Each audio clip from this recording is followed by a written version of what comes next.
Okay, so basically I'm in my flop era right now, and that doesn't mean I'm necessarily in a bad place. I'm just not in what one might consider a very aesthetically pleasing time of my life, and that's okay. These last couple weeks I've been filming bits of clips I thought were interesting for some kind of video, and they're not. I've been getting ready for a tour I'd been so excited to be working toward, and that's postponed for the time being. I've posted some dance videos even though I kinda hate my dancing and they do kinda suck, and I've just been so damn tired, and I'm mad at myself for it because I don't deserve to be tired.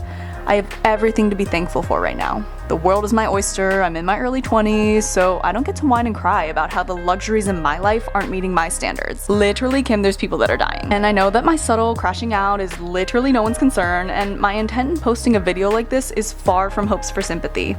I kinda just want to give my unprofessional, unsolicited advice to anyone who might be in a similar state to mine, where life is just kinda feeling like that movie Groundhog Day. Okay, I don't mean to sound like every self-help influencer ever, but they're kinda onto something, and I can't sit here and act like I'm super intuitive to my body's needs and that my relationship with exercise isn't heavily influenced by the pressures of vanity, but I've recently been learning how to find genuine pleasure in movement. More specifically, the non-hit, low impact, does that even count as exercise movement? I love a workout class as much as the next girl, but there is something so satisfying about a casual morning walk. Not just to get those steps in, but mostly because I like to walk. I like to listen to my podcast with some visual external stimuli, and walking happens to provide that.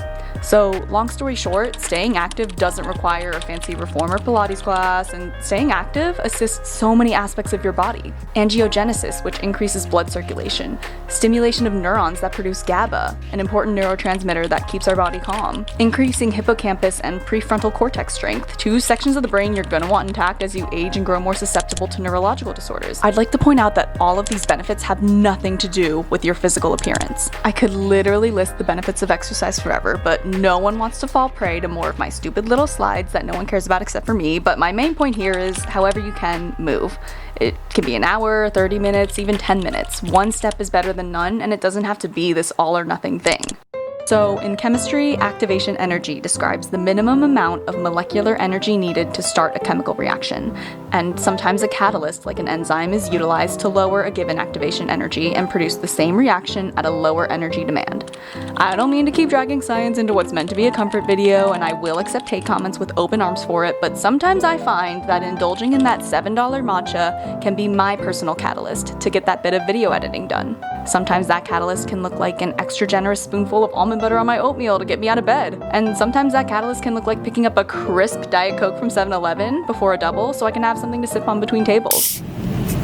Now, I know these are all kind of food related, but just know that your catalysts are totally customizable. And listen, I probably have a shopping problem, so I'm not even sure if buying that coffee or aloe sweat set or whatever actually helps with the coping process, but let this be your permission to find your catalysts, big and small, to help you overcome your fatigue. Maybe I'm just rationalizing an underlying shopping addiction, but look at it this way. If getting a Diet Coke today means I can more easily take the actions I need to take toward my goals, then it's worth the spending to me. Honestly, sometimes I find the extra investment on these seemingly superfluous objects really do produce worthwhile productivity. I want to make something very clear to my fellow flop era divas. Amidst the uncertainty, the disappointment, hoping, wondering, waiting, feeling, my message to you is despite the storms, and especially in these storms, continue to show up for yourself. I'm sitting here writing this as I fight demons to not rot in bed and doom scroll all day, so I get it. I know what it's like to have the simplest of tasks feel like the tallest mountains that seem insurmountable. I know how hard it can be to continue to persist despite the foggy road ahead.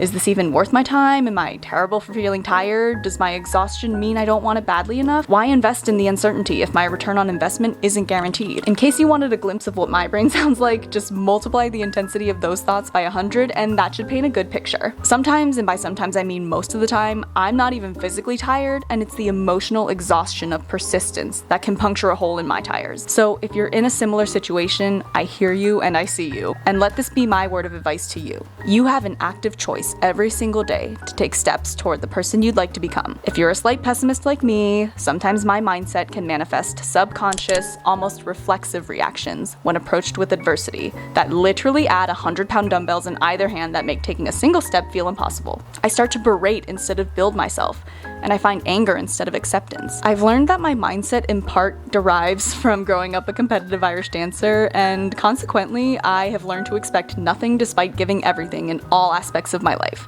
And while it can be a realistic and helpful way to look at the real world sometimes, in excessive doses, it can put a dent in my desire to keep trekking forward. Kind of like genetics, these mental blocks that have been ingrained in my mind can heavily influence my behavior. However, and this is a big however, they do not determine how I ultimately decide to move forward. I have a choice, and you have a choice, to ignore these instinctive inclinations and consciously go against them for the sake of the former versions of yourself who were eager to start this journey in the first place. The former versions who understood hard times would strike but were clouded by initial excitement and motivation. The former versions who believed enough in your potential to get the ball rolling. So here's the thing, you're allowed to feel angry when things don't go your way, you're allowed to take a step back. Of course, this process isn't easy, but the idea behind the process in itself is quite simple. Continue to show up, even and especially when you don't want to. I know it's hard to work against what comes naturally, so I find it helpful to just have constant reminders of my ultimate autonomy, whether that looks like writing it in a journal, posting a sticky note on my vanity, putting the words on my phone screen. Just having that constant reminder that I have a choice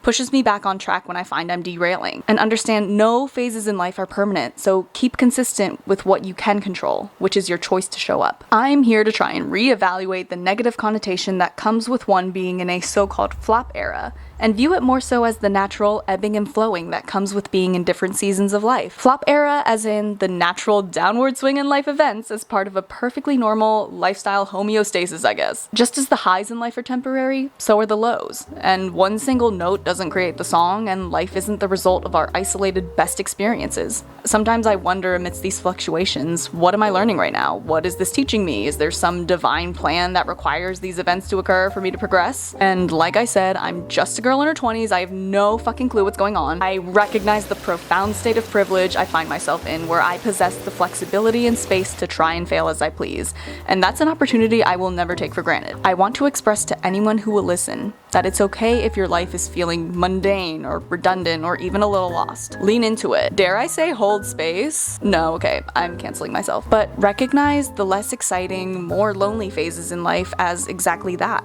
A phase. This too shall pass, and it's the trust that the universe has a way of working in my and your favor that helps me embrace every experience with loving arms. I hope if you've made it this far in the video that maybe I could bring you some sort of comfort and reassurance that you are exactly where you need to be right now. No matter where he is, where she is, you are walking your own unique path that has thus far led you to who you are today. Every yes, every no, every divided crossroad that you conquered. And to me, the seasons of life create such profound, oscillating experiences that allow us to appreciate the happier peak moments. I wonder if there's beauty to be found less so in those individual highs and more so in the cumulative overall rhythm of the journey.